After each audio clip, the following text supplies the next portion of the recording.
Bienvenue à notre culte de ce dimanche. Que Dieu soit glorifié parce que c'est encore un jour merveilleux que le Seigneur nous offre à vous et à moi de pouvoir passer dans sa présence. C'est une opportunité encore de grandir dans la foi et de nous approcher de Dieu, mais aussi de pouvoir le louer et l'adorer comme nous avons l'habitude de le faire. Sans plus tarder, nous allons commencer par prier pour commencer ce culte ensemble et recommander ce moment entre les mains de notre Seigneur. Éternel des armées, tu es le maître des temps et des circonstances, tu es créateur du ciel et de la terre. Nous voulons te recommander ce moment au Seigneur afin que ce moment soit pour ta gloire, que tout ce que nous allons dire, tout ce que nous allons faire, tout ce qui va se passer, que ça soit pour ta gloire, que tout ce qui n'est pas de toi soit banni du milieu de nous au nom de Jésus et que ta grâce, Seigneur, nous inonde où que nous soyons, que ta grâce nous inonde et que quelque chose se passe dans nos vies au nom de Jésus. Sois béni, Éternel. Au nom de Jésus, nous avons ainsi prié. Amen. Comme je le disais tantôt, en mon nom personnel et au nom de notre pasteur principal, le pasteur Jean-Claude Safari Talagana, nous vous saluons et nous vous souhaitons bon dimanche et bon culte dans la présence du Seigneur. Et comme c'est d'habitude dans le milieu des enfants de Dieu, nous allons commencer par célébrer et adorer celui qui vit à jamais, celui qui nous aime d'un amour éternel, celui qui nous a tirés des ténèbres à son admirable lumière, celui qui nous a aimés avant même le commencement de l'univers et qui nous soutient tous les jours parce que nous pouvons le dire vraiment jusqu'aujourd'hui. Ebenezer, Dieu nous a secourus. Et donc passons ensemble ce moment en l'élevant, en l'adorant parce que Dieu cherche des adorateurs et nous sommes là, nous sommes ses adorateurs, nous sommes venus pour l'adorer, pour le célébrer, mais aussi pour lui dire merci, pour marquer notre reconnaissance pour tous ses bienfaits envers nous. Que Dieu bénisse ce moment d'adoration. Ensemble, montons vers la gloire de notre Dieu. Alléluia. Gloire. Je n'entre que pour t'adorer, toi seul. Je n'entre que pour t'adorer, toi seul. Je n'entre que pour ton nom. Seigneur, je t'adore.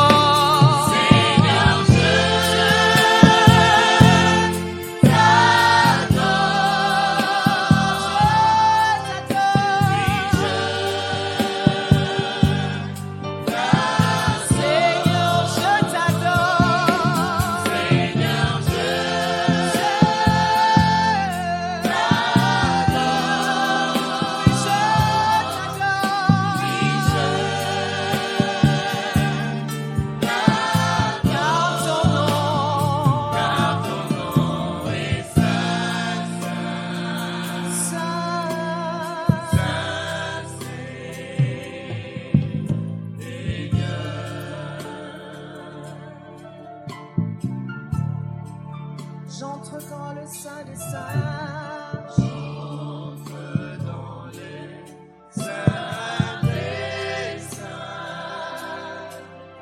J'entre par le sang de l'agneau. Je n'entre que pour t'adorer.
Ton amour me pousse à la repentance.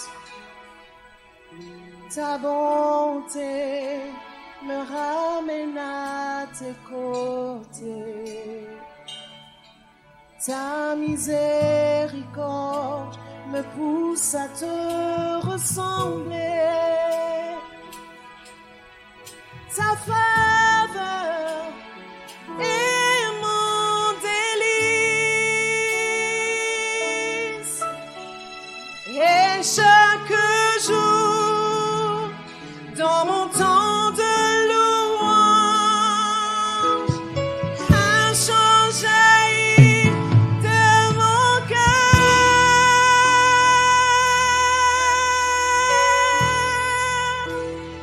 Tu es bon, tu es bon,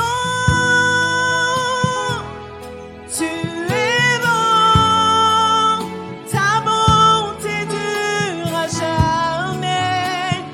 Tu es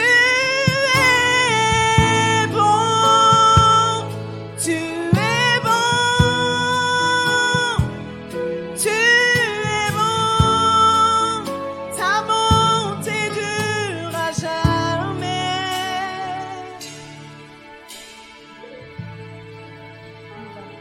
Ton amour me pousse à la repentance. Ta bonté me ramène à tes côtés. Ta bonté me ramène à tes côtés. Ta miséricorde me pousse à te ressembler. Ta faveur est mon délice. Ta faveur est mon délice. Et chaque jour, dans mon temps de louange, un chant jaillit de mon cœur. Tu es bon,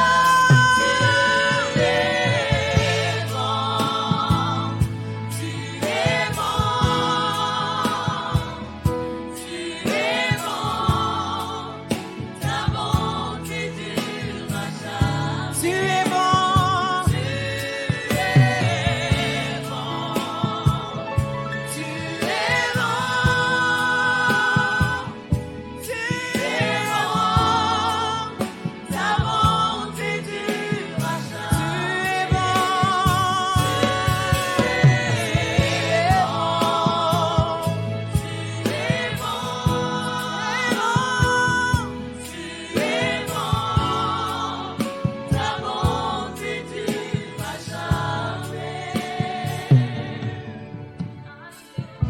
Alléluia, ta bonté dure à jamais, Jésus.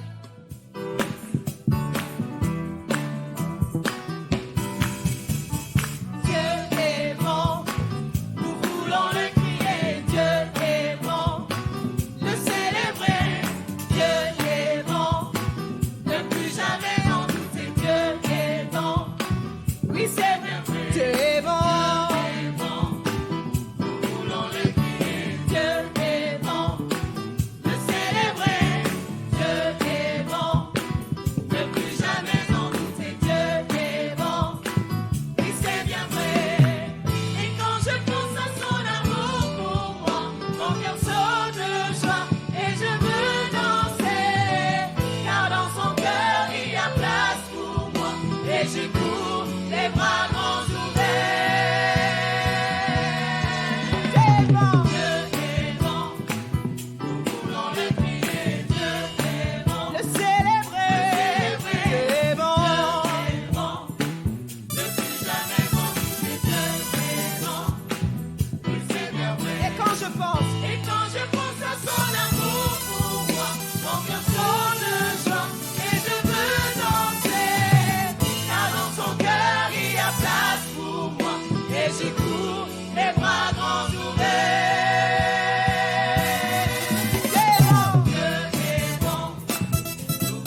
Gloire à Jésus. Le Seigneur notre Dieu est merveilleux et nous bénissons Dieu d'avoir passé ce bon moment dans sa présence en le louant et en l'adorant.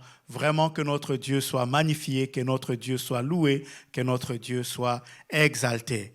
Bien-aimés dans le Seigneur, depuis mercredi, nous avons commencé avec un thème que nous avons intitulé « La fidélité de Dieu » et nous avons lu pour cela le passage qui est dans Psaume chapitre 91, verset 4. Psaume chapitre 91, certains peuvent dire 91. Nous allons lire le verset 4. Gloire au Seigneur. Je rappelle, le thème, c'est la fidélité de Dieu. Et la fois passée, nous avons parlé de la fidélité de Dieu comme une cuirasse. Et ce matin, nous allons parler de la fidélité de Dieu plutôt comme un bouclier. Nous lisons donc Psaume 91, le verset 4 dit ceci. « Il te couvrira de ses plumes et tu trouveras un refuge sous ses ailes. Sa fidélité est un bouclier et une cuirasse. » Sa fidélité est un bouclier et une cuirasse.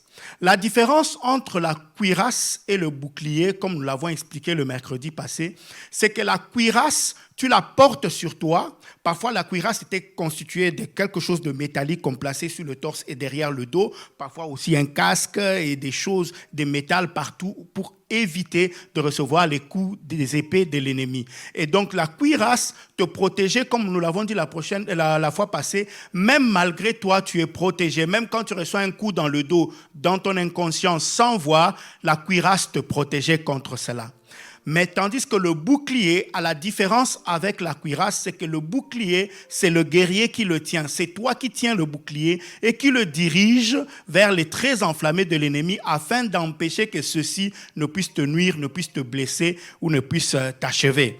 Et donc, la fois passée, nous avons parlé de la fidélité de Dieu qui était pour nous une cuirasse, donc qui nous protégeait même contre les attaques invisibles que nous ne voyons pas. Et nous avions conclu qu'il était vraiment important que tout enfant de Dieu que nous sommes, nous puissions comprendre que nous pouvons vraiment compter et nous appuyer sur la fidélité de Dieu. Dieu est merveilleux et il est fidèle. Surtout en des périodes comme celle-ci, je suis convaincu que la fidélité de Dieu a continué à soutenir son peuple, a continué à nous fortifier, à nous consoler même quand on traversait des moments durs, quand on perdait des êtres chers. La fidélité de Dieu est là pour nous consoler et pour nous soutenir. Aujourd'hui, nous allons parler de la fidélité de Dieu plus en tant que bouclier protecteur pour nous protéger contre les traits enflammés de l'ennemi. Et ce bouclier de la fidélité de Dieu, je nous invite à pouvoir l'utiliser, notamment dans les trois circonstances ou dans les trois éléments que nous allons voir ce matin.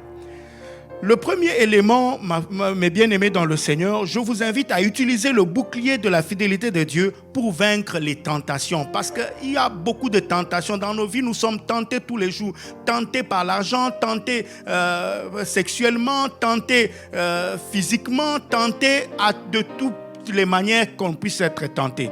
Maintenant, nous devons comprendre que la fidélité de Dieu est aussi un bouclier sur lequel nous devons nous appuyer pour ne pas succomber aux tentations. Parce que vous savez que le salaire du péché, c'est la mort. Et en tant que chrétiens, notre premier ennemi que nous devons combattre, et même quand l'ennemi veut nous attaquer, les premières attaques ou ses attaques les plus efficaces, c'est quand il arrive à nous faire tomber dans le péché.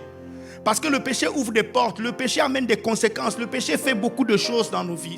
La Bible a raison quand elle dit que le salaire du péché, c'est la mort. En tant qu'enfants de Dieu, nous devons nous battre pour ne pas tomber dans le péché.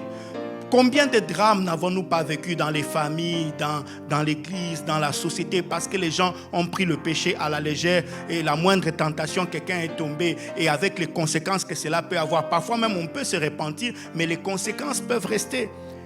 Quand le péché de la tentation à cause de l'argent t'a fait peut-être voler l'argent de l'entreprise et que tu te retrouves que tu as été révoqué, c'est vrai, tu peux demander pardon, Dieu va te pardonner. C'est sûr, Dieu pardonne parce qu'il est fidèle. Mais malheureusement, tu auras perdu ton emploi, tu auras perdu ton entreprise, tu auras perdu peut-être ton mari, perdu ta femme à cause du péché. Et donc, bien-aimé dans le Seigneur, je viens te dire à toi qui me suis que c'est le moment maintenant que nous puissions utiliser le bouclier de la fidélité de Dieu pour ne pas tomber dans le péché parce que Dieu est fidèle. Et c'est ce qui est dit aussi dans la Bible. Nous allons le lire dans 1 Corinthiens chapitre 10. 1 Corinthiens chapitre 10. Nous lisons le verset 16. 1 Corinthiens chapitre 10, verset 16 dit ceci.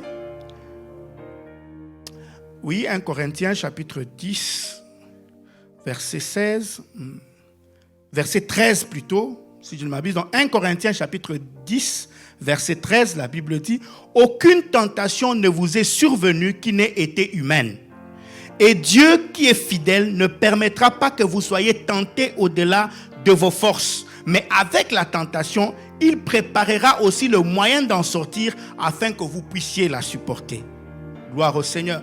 Dieu qui est fidèle ne peut pas permettre que nous soyons tentés au-delà de notre force. Donc sa fidélité sera comme un bouclier. Sa fidélité est un bouclier qui va faire que nous ne soyons pas tentés au-delà de nos forces pour que nous ne puissions pas succomber aux attaques de l'ennemi. Retenez que dans ce passage, la première chose que Dieu dit, il ne va pas permettre que tu reçoives une tentation qui soit surhumaine. Donc une tentation qui dépasse ce qu'un humain peut supporter. Dieu va s'arranger pour qu'aucune tentation surhumaine ne puisse venir sur toi. Ça, c'est sa fidélité. C'est un bouclier. Il place un bouclier autour de ses enfants pour ne pas permettre qu'une tentation surhumaine vienne dans la vie de ses enfants. La deuxième chose, la Bible dit que Dieu ne va pas permettre que tu sois tenté au-delà de tes forces. D'abord, de façon surhumaine, il va empêcher que la tentation ne puisse dépasser l'humain. Mais au deuxième niveau, il va empêcher, connaissant les points forts et les points faibles de chacun, connaissant ton point fort et ton point faible, selon ton niveau spirituel, selon ta force, selon tout ce que tu connais, Dieu ne va pas permettre que tu sois tenté au-delà de tes forces. Et troisièmement, même il ajoute, avec la tentation, si jamais la tentation atteignait un niveau qui commence à dépasser ta force ou qui commence à être surhumaine, Dieu va prévoir un moyen pour que tu puisses échapper à la tentation, pour que la tentation n'aboutisse pas au péché. N'oubliez pas que la tentation n'est pas en elle-même un péché, mais la tentation vient pour te faire pécher. Et donc, on ne peut pas éviter la tentation, mais on doit éviter que la tentation ne nous fasse tomber dans le péché. Et c'est à ce niveau-là aussi que la fidélité de Dieu comme un bouclier va nous empêcher de tomber dans le péché parce qu'il prévoira toujours pour nous un moyen pour que nous puissions y échapper. Ce qui veut dire que quand tu tombes dans le péché, mon frère, ça veut dire que tu l'as voulu toi-même. Ça veut dire que tu as décidé. Ça veut dire que d'abord, cette tentation-là n'était pas surhumaine. Ça veut dire que tu peux la supporter. Deuxième chose, Dieu qui est fidèle ne va pas permettre que tu sois tenté au-delà de tes forces. Ça veut dire que ce n'était pas au-delà de tes forces. Tu peux monter, descendre, ce n'était pas au-delà de tes forces. La fidélité de Dieu ne va pas permettre que tu sois tenté au-delà de tes forces. Et donc, si tu es tombé, la tentation que tu as reçue, elle n'était pas surhumaine. 2, elle n'était pas au-delà de tes forces. Et 3, Dieu a même prévu un moyen pour que tu puisses t'échapper, mais toi, tu as peut-être fait fi de tout ce que Dieu a mis en place et tu es quand même tombé. Sa fidélité est là pour nous permettre de ne pas tomber. Sa fidélité est un bouclier. Elle nous garde, elle nous préserve de tomber dans la tentation. Combien de vies ont été détruites parce que des frères et des sœurs ont pris le péché, la vie de péché à la légère. Bien-aimé dans le Seigneur, Dieu ne va pas permettre que tu tombes. Et donc ne te laisse pas tomber toi-même. Dieu ne peut pas te protéger malgré toi. Il ne peut pas te protéger contre ta volonté. Si toi-même ta volonté est de tomber, tu subiras les conséquences de ta faute. Mais si ta volonté est de ne pas tomber, alors tu peux être sûr que 1, aucune tentation ne viendra qui soit surhumaine. 2, aucune tentation qui viendra qui soit au-delà de tes forces. Et 3, même si elle commence à atteindre un niveau tel que tes forces deviennent amoindries, il y aura un moyen. Il y aura un moyen. Par exemple, par rapport au péché de l'impudicité, la Bible dit fuyez l'impudicité. Bien-aimé dans le Seigneur. C'est ça le moyen. Le moyen que Dieu nous donne pour vaincre l'impudicité, c'est la fuite. C'est un moyen permanent. Et donc, ma soeur, tu dois fuir l'impudicité. Mon frère, tu dois fuir l'impudicité. Vous savez, pendant cette période de confinement, il y a eu beaucoup de dégâts qui ont eu lieu dans les maisons, dans les familles, parce que les gens étaient confinés. Parfois, c'est des cousins, des cousines. Parfois, c'est des situations compliquées. Confinement. Et malheureusement, les gens sont tombés dans l'erreur, sont tombés dans le péché. On ne résiste pas face à l'impudicité, on fuit. Et si Dieu a dit fuyez, lui-même il connaît la puissance qu'il y a dans la chose. Si Dieu sait que la chose est puissante pour nous faire tomber, comme il ne veut pas que nous soyons tentés au-delà de nos forces, il dit fuyez. Fuis. de résistance par rapport à ça. Ce n'est pas le moment de blaguer. Parfois, on voit les gens, quelqu'un est en train de te toucher, tu vois la soeur dire, ah frère, arrête, frère, arrête, frère, arrête. C'est pas ça. On dit fouiller. Dès que quelqu'un commence à t'approcher, que tu vois que la tendance c'est à te tenter sexuellement, fuis. Sors de la maison, sors du bureau, sors de lieu où tu te trouves et fuis. C'est ce que Joseph a fait. Regardez, derrière la fuite de Joseph, il y avait la position de premier ministre en Égypte. Combien d'enfants de Dieu ont vendu les nominations, vendu les promotions, vendu les grâces, vendu l'onction, vendu les bénédictions parce qu'ils n'ont pas fui. Fuir, c'est le moyen que Dieu met à notre disposition pour vaincre l'impudicité.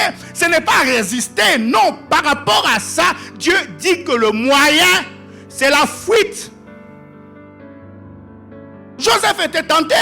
Je suis sûr que ce n'était pas la première fois que la femme de Potiphar lui faisait des avances. Ça a duré un certain temps. Et finalement, ils se sont retrouvés enfermés quelque part. La femme a dit qu'on va en finir avec ce monsieur aujourd'hui. Et Joseph a vu qu'on le tenait déjà et qu'on commençait à petit à le toucher à gauche, à droite. Et Joseph a compris que si je donne encore 2 minutes à cette situation, je risque d'atteindre un niveau de tentation qui sera surhumaine et qui sera au-delà de mes forces. Donc, en ce moment-ci, il n'y a plus qu'une chose à faire, c'est la fuite. Et Joseph a fui en abandonnant même sa tunique. Alléluia. C'est ça qui a fait qu'il soit arrêté, mis en prison et qu'il sorte de la prison pour devenir premier ministre en Égypte. Bien-aimé dans le Seigneur, ne passe plus à côté des bénédictions, ne passe plus à côté des grâces, ne passe plus à côté des choses merveilleuses que Dieu prévoit pour nous, parce que tu laisses faire, parce que tu n'as pas compris la parole de Dieu, principalement par rapport au péché sexuel, par rapport au péché de l'impudicité. Le moyen que Dieu met à notre disposition pour ne pas succomber, c'est de fuir. Ma soeur, tu es dans une maison, tu habites chez ta grande soeur qui est mariée. Dès que le mari de ta grande soeur commence à te faire des avances, tu n'as pas d'autre choix à faire que de fuir en quittant la maison. Tu quittes la maison. Peu importe ce que cela va te coûter, tu dois quitter la maison. Quand tu es harcelé au travail, il n'y a pas à résister. On ne résiste pas, on fuit. Et la fuite, quand il s'agit d'un harcèlement au travail, c'est soit tu dénonces, soit la dénonciation, ça veut dire tu dénonces la personne pour que cela puisse couper court à cette tentation, soit tu demandes qu'on te change de service ou tu démissionnes, tu vas travailler ailleurs. Si tu ne veux pas tomber.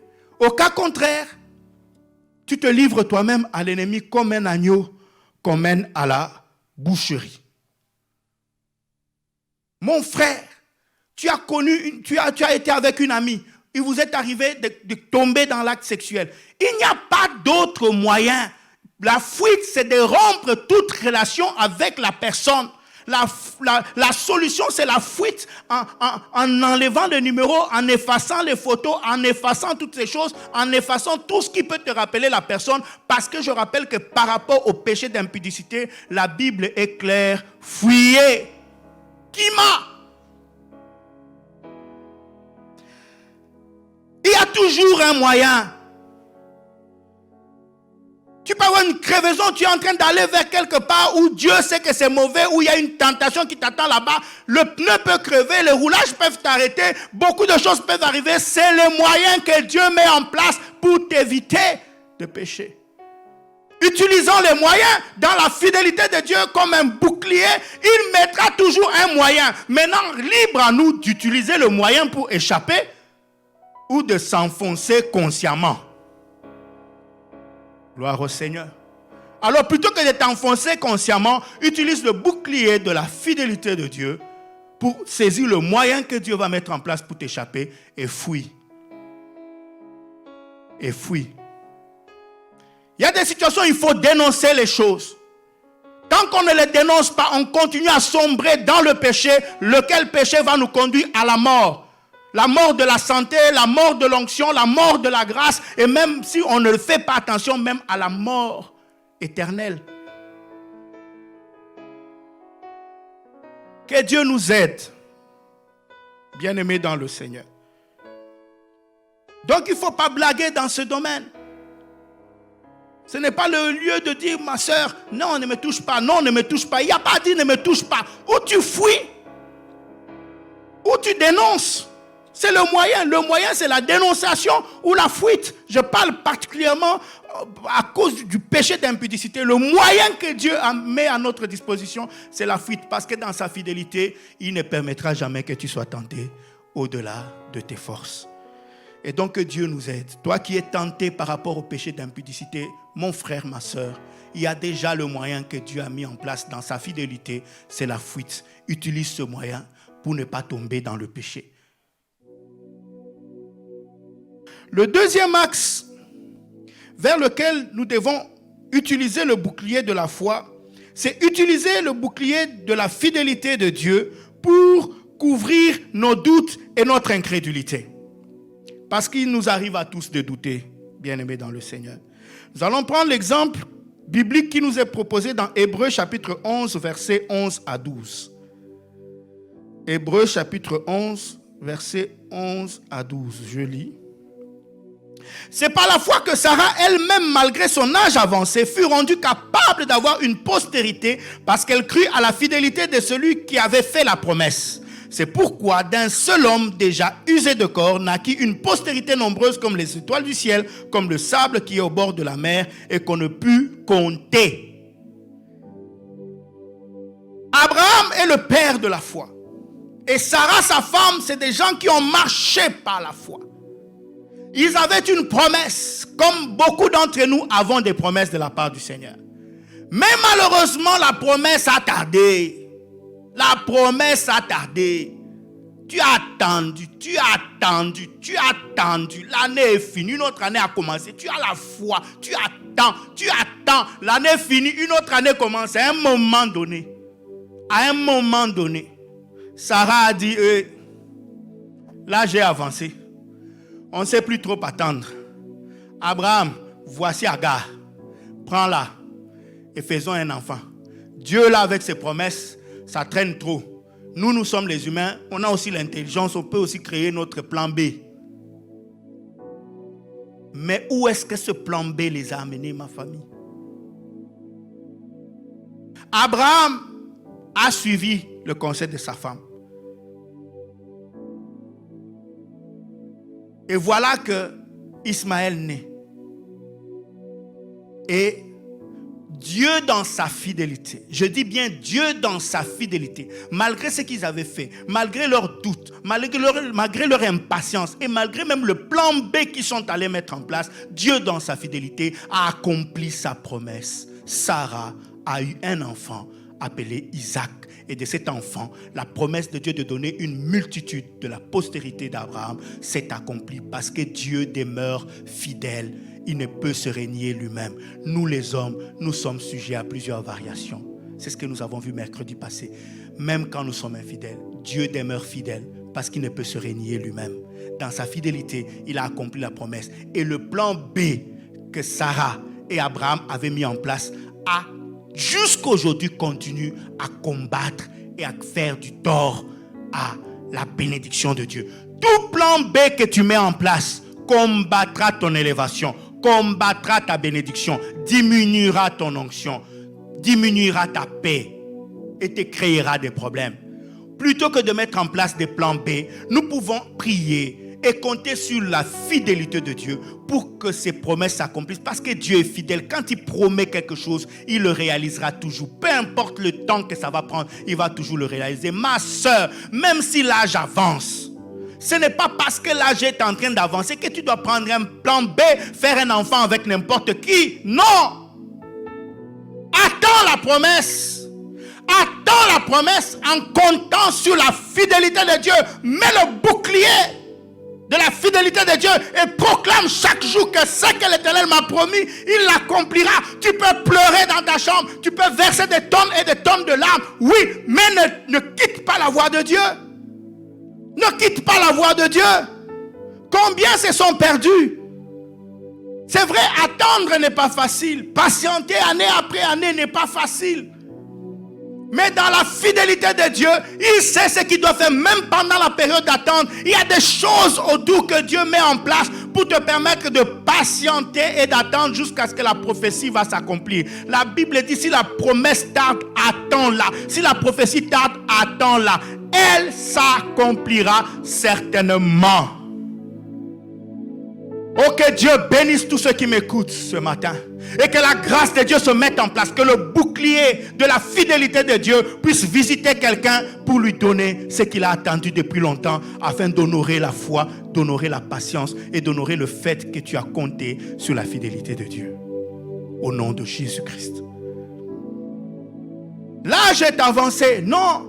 La promotion a trop duré. Maintenant, tu commences à aller corrompre à gauche, à droite. Tu commences à faire beaucoup de choses. Les corruptions que tu fais à gauche, à droite, ça va se retourner contre toi. Parce que Dieu a promis de te bénir et de faire de toi un homme riche, une femme riche. Si ça tarde, si ça traîne, attends ça. Ça va s'accomplir. Mais ce n'est pas le lieu d'entrer dans des magouilles, d'entrer dans des combines. Parce que toutes les magouilles et les combines que nous allons mettre en place, ça va toujours se retourner contre nous. Croyez-moi, l'ennemi peut être fort comment? S'il n'a pas un élément pour t'accuser ou pour te faire du mal, il ne saura rien te faire. Mais parfois, c'est le fait que nous ne nous appuyons pas sur la fidélité de Dieu et nous allons entrer dans des histoires compliquées et on finit toujours mal. On finit toujours mal. Les biens mal acquis ne profitent jamais. Tu peux être là, tu étais dans une bonne position, mais parce que tu as suivi, tu as été avide, tu as détruit toute ta vie, tu es même sur des générations. Parce que tu étais impatient. Parce que tu ne sais pas compter sur la fidélité de Dieu. L'homme est avide, toujours tu cherches. Mais non, non. Il faut être patient. Il faut laisser la fidélité de Dieu faire son travail pour te donner ce qui est bon, ce qui est durable, la richesse que tu lègues aux enfants de tes enfants après toi. Ce qui est de Dieu, c'est ça qui est bon, c'est ça qui est agréable, c'est ça qui est parfait. Mais ce que nous fabriquons à cause de nos doutes et de nos incrédulités jouera toujours des tours, aura toujours un effet boomerang qui retournera vers nous pour nous nuire, pour ternir notre image, pour nous amener dans le chaos et dans la désolation.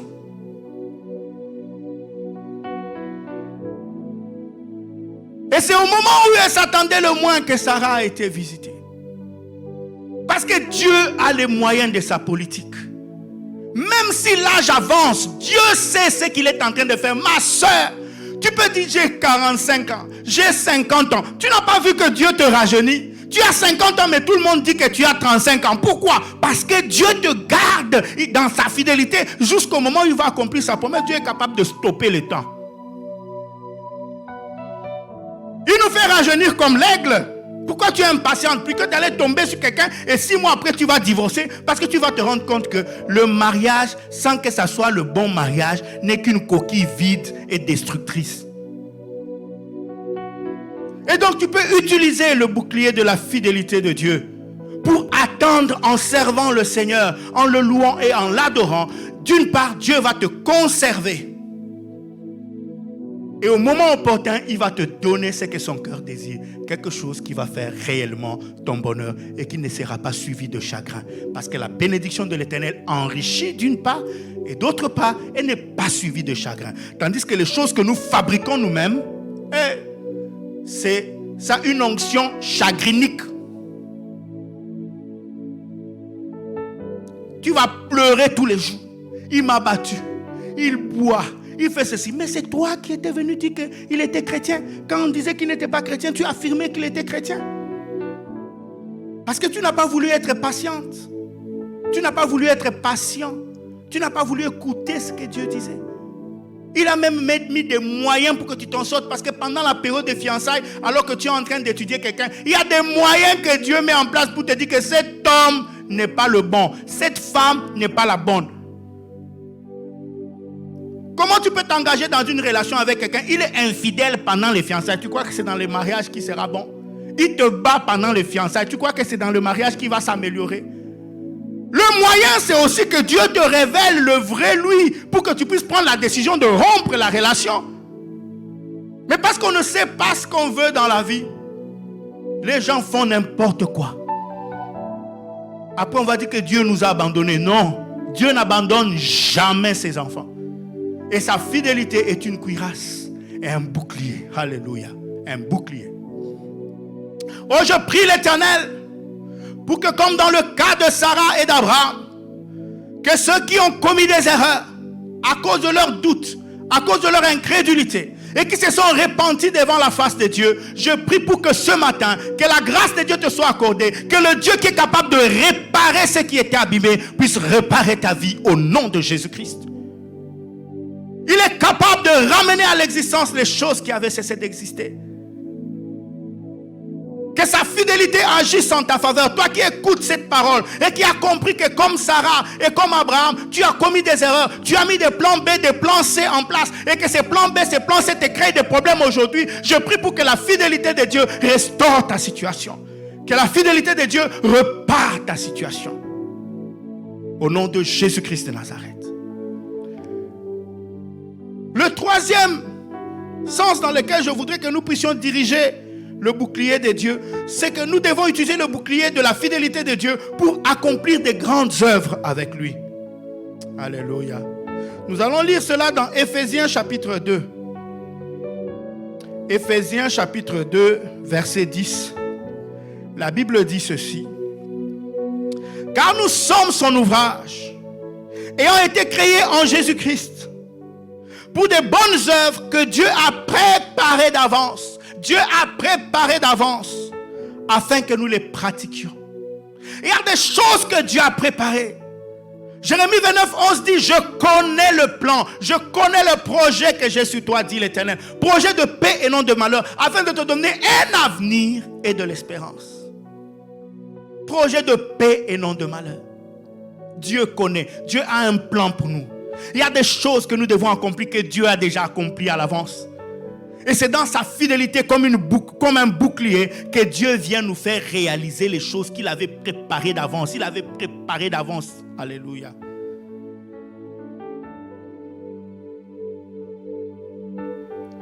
Toi que Dieu appelle à des grandes choses, c'est pourquoi la Bible dit réveillez les héros.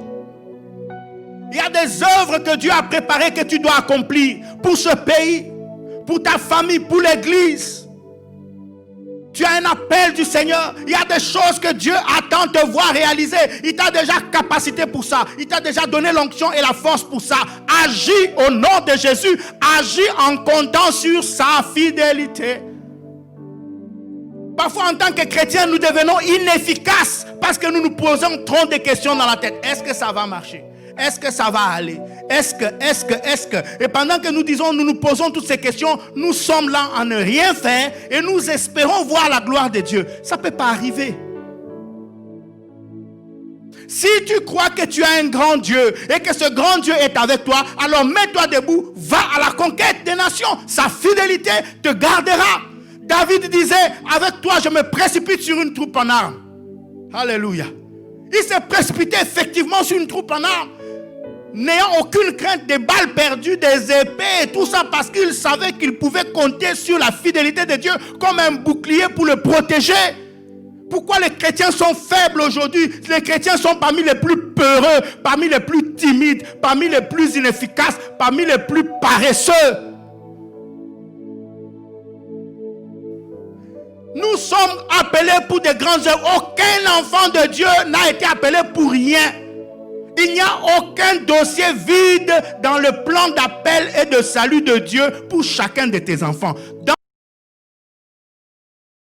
ta farde, la farde au ciel, dans la farde de ton appel, il y a des choses que tu dois réaliser.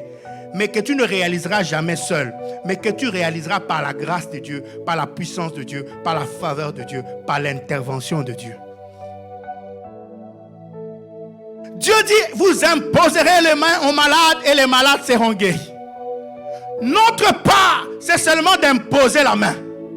Mais la guérison, ce n'est pas nous qui l'opérons, c'est Dieu qui l'opère. Ainsi, celui qui impose la main, il compte sur la fidélité de Dieu. Il compte sur la fidélité du Dieu qui a promis, voici les signes qui accompagneront ceux qui auront cru. Plus que jamais, c'est le temps pour l'Église de s'appuyer sur la fidélité de Dieu pour conquérir le monde, pour changer les choses dans les pays, dans les villes, pour conquérir les territoires. Dieu est fidèle, il ne va jamais nous abandonner. Il avait promis que les portes du séjour des morts ne vont pas prévaloir contre l'Église. Et aujourd'hui, aujourd'hui encore, Dieu marche avec nous. Beaucoup d'enfants de Dieu, dans les temps qui viennent, on va commencer à vivre des vrais exploits des enfants de Dieu dans ce pays, dans cette ville, dans l'église. On va vivre les œuvres de la réserve de l'Éternel. Tu as des choses à faire, des grandes choses, des conquêtes à faire. Il y a des entreprises publiques qui n'attendent que toi pour être restructurées, restaurées, arrangées, corrigées. Il y a des sociétés qui ne seront corrigées que parce que toi tu seras là à un moment donné. Tu dois être préparé pour ça. Il y a des grandes œuvres que Dieu a préparées pour nous. Il y a des églises qui doivent être bâties. Il y a des missions qui doivent conquérir certaines nations. Et Dieu est en train de préparer. Il a déjà préparé beaucoup de gens. Les œuvres que nous accomplissons, ce sont des œuvres que Dieu avait déjà préparées à l'avance. Et nous venons les accomplir un peu comme en différé. Maintenant, quand tu regardes un match en différé, tu sais que ton équipe avait déjà gagné. Pourquoi tu as encore peur? Avance. Notre équipe est l'équipe gagnante. Nous avons déjà gagné depuis le mont Golgotha. Nous avons déjà gagné. Nous ne combattons pas pour la victoire, mais nous sommes déjà dans la victoire. Et dans la victoire, nous la célébrons en agissant et en avançant. Et quand j'impose la main sur un malade, moi j'ai fait mon travail. Et la part de Dieu, c'est de guérir le malade. C'est pourquoi moi je dois faire mon acte. Mais si je reste là et que je ne pose pas l'acte, comment le malade sera-t-il guéri?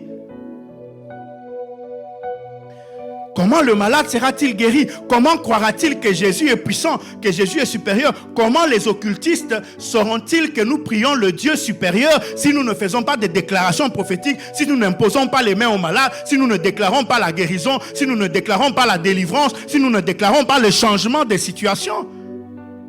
Nous sommes un peuple conquérant. Dieu nous appelle à être un peuple conquérant et nous devons conquérir. Et dans cette conquête, sa fidélité est notre bouclier. Alléluia. Avance en pleine eau et jette le filet. Le confinement ne peut pas bloquer les enfants de Dieu. Une pandémie ne peut pas bloquer les enfants de Dieu. Les difficultés sur le plan économique et financier, parce qu'il va y avoir des récessions, il y a des entreprises qui vont fermer. Mais en tant qu'enfants de Dieu, nous devons compter sur la fidélité de Dieu et nous devons l'utiliser comme un bouclier. Ça arrivera aux autres, ça n'arrivera pas à moi.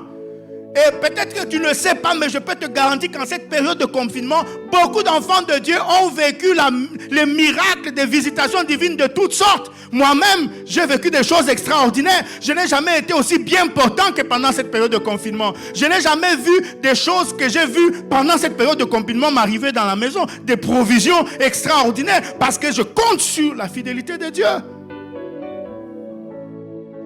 Et je peux le dire que je n'ai rien perdu. Je suis de ceux qui n'ont rien perdu parce que dès le début, je n'ai pas paniqué.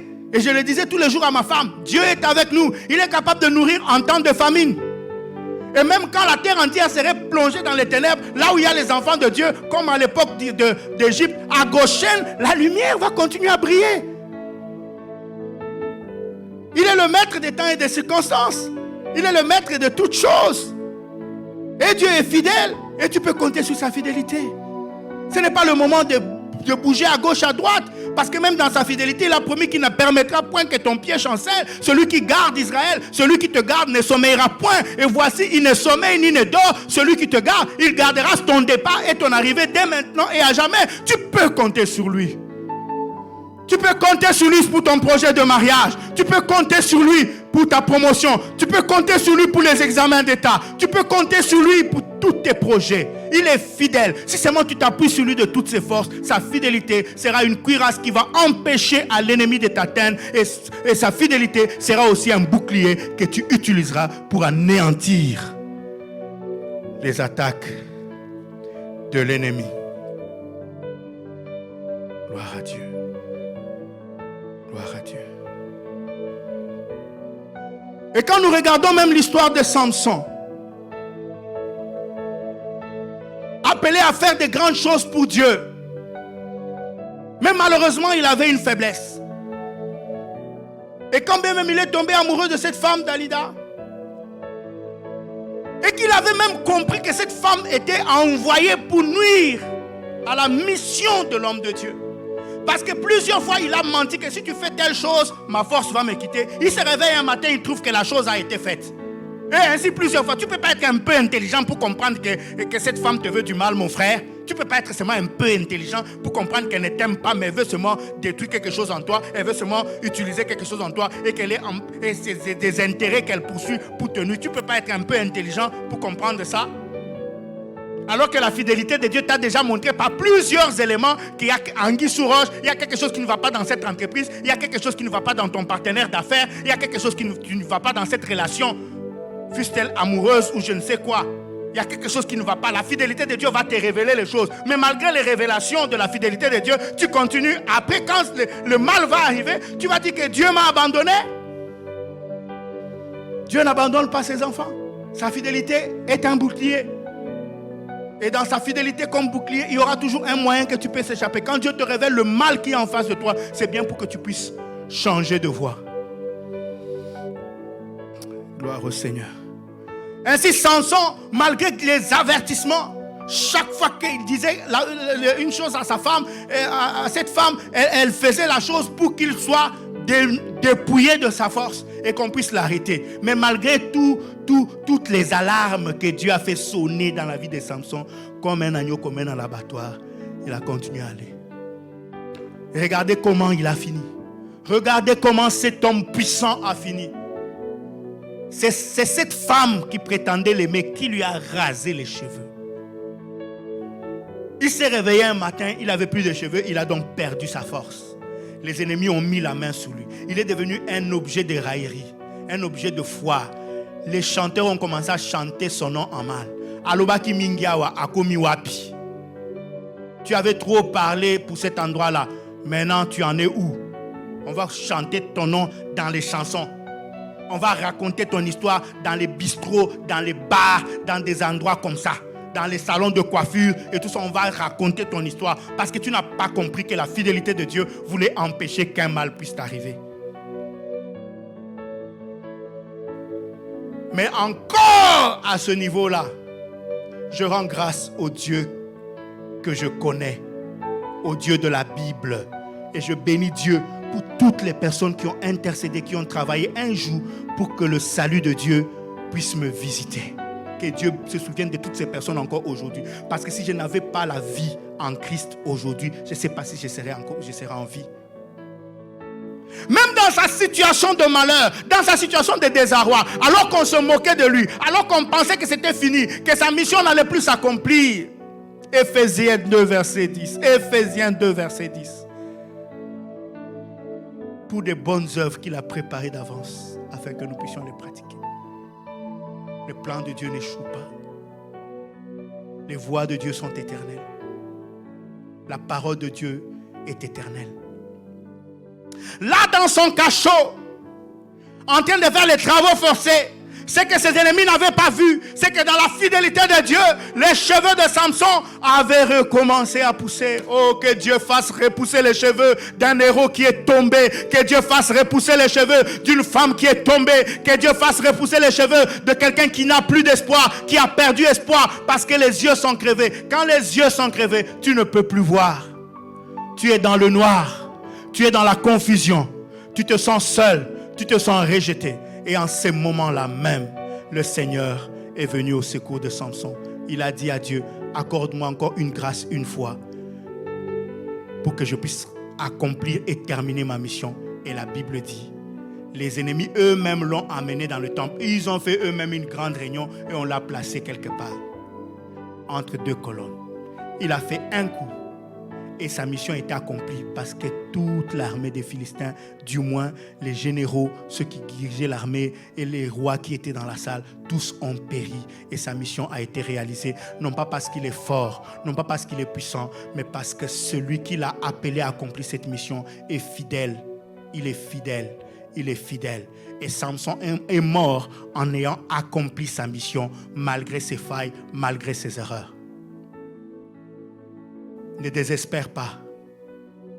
Il y a encore une solution pour toi dans la fidélité de Dieu. Jésus-Christ lui-même, dans le jardin de Gethsemane, ayant vu ce qu'il attendait à la croix, la Bible dit qu'il était tenaillé par des angoisses et des frayeurs énormes. Il a commencé à négocier avec son père pour dire, Père, si seulement il était possible qu'on puisse trouver un autre moyen, que cette coupe s'éloigne de moi. Mais toutefois, non pas ma volonté, mais ta volonté. Et Dieu ne pouvait pas éloigner la coupe parce que c'est l'œuvre que Dieu avait préparée d'avance pour que Jésus l'accomplisse. Et Jésus devait l'accomplir. Mais dans sa fidélité, voyant que Jésus était dans des angoisses terribles, ses larmes, même ses sueurs étaient devenues comme des grumeaux de sang. En ce moment-là précis, le moyen est venu, la Bible déclare, Dieu a envoyé un ange pour soutenir le roi des rois, le Messie, le Shiloh. Un ange est venu le soutenir. Et ce n'était pas le seul moyen que Dieu avait mis à la disposition de Jésus. Même sur le chemin de la croix, quand ses forces physiques l'avaient quitté et qu'il était tombé, on a choisi un Africain. On a choisi un Africain, Simon de Cyrène, pour venir aider Jésus à mener sa croix jusqu'au lieu où la mission suprême devait être accomplie. Il y aura toujours quelqu'un. Il y aura toujours un moyen dans la fidélité de Dieu. Et je vois ce moyen venir pour toi qui me suis ce matin. Il y a un moyen que Dieu va mettre en place. Au sortir de ce confinement, il y a un moyen que Dieu va mettre en place pour t'amener à accomplir les choses pour lesquelles Dieu t'a appelé. Et ce moyen se mettra en place maintenant au nom puissant de Jésus-Christ de Nazareth. Voici, bien-aimés dans le Seigneur, Dieu est fidèle. Sa fidélité est pour nous une cuirasse et un bouclier. Et tu peux compter sur Dieu. Il est une cuirasse qui te protège. Même si la maladie continue à courir, la cuirasse de Dieu te protégera. Et même s'il y a des attaques à gauche, à droite, la cuirasse de Dieu, le bouclier de la fidélité de Dieu va te permettre de vaincre l'ennemi. Que Dieu bénisse sa parole et que Dieu vous bénisse. Nous allons prier pendant un moment. Je prie, Seigneur, pour que ta grâce se répande sur cette assemblée, sur tous ceux qui m'écoutent aujourd'hui, demain ou après. Dans ta fidélité, restaure celui qui est tombé. Ramène à l'existence les choses qui avaient cessé d'exister. Mets un moyen pour que mon frère, ma soeur qui est tenté à l'extrême puisse échapper. Alléluia. Puisse échapper. Crée une circonstance. Crée un élément, un verre qui se casse. Une information qui est révélée. Pour que mon frère, ma soeur puisse échapper à la tentation. Et qu'il ne puisse pas succomber au mal. Seigneur, pour mes frères et sœurs qui sont tombés, qui sont dans la confusion, dans le désarroi, qui sont en train de subir les conséquences des erreurs qu'ils ont commises dans le passé et qui se répandent en criant vers toi, Éternel, comme à l'époque de Samson, interviens dans leur vie, fais repousser leurs cheveux et donne-leur la force d'achever leur mission au nom de Jésus-Christ.